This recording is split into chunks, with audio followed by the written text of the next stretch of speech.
Aleyküm hormatly vatandaşlar.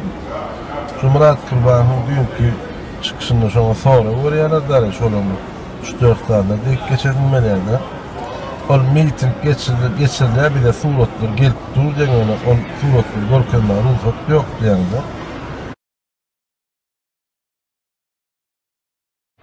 Esselamu Aleyküm hormatly vatandaşlar. Cumhuriyet Kurbanı'nın dünkü çıkışında şuna sonra uğrayanlar şolama 3-4 tane deyip geçebilmelerine.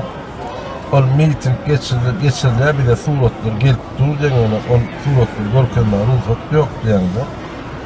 Baram miting geçirilir, şu miting geçirmek seninle zor yani aymalan miting geçirinden şu an alıp böyle işten baktık diye yönü ruhsat getirir Germanya daha geçirecekti.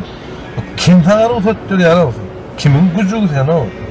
Amerika'da geçirdim miting, İngiliz miting diye anladım ama 4 adam ama onun ama 3'ü Moyko'dan tutup geldiler mi ne yani pul verdim. O zaman çilim ne ahir oldu ay çilime oluyor öyle yürütü çekil yani yerlere der çilime balık nemeyen yer musba kaydediyor dedi. Oho ne yerin hem de neşeter işlere musba kaydediyor balıklayın. Yani onlara da ruhsat verirsin. Ay sen verirsin ama sen onlara da ruhsat sen ol gay kulu ulaşacak deyip ya. Erkek ayarlı bir kaymağı bol edip haram var, peynalar, ne yemek çıkıp orada. Bak sen abi ele düştüğün adamı kendine etmedi, belli bu halk var sana senin işin var, tamam hukum boğrak olur yani, Fransa'da hukum var yani, bar Türkmenistan'ı hukum var yani orada.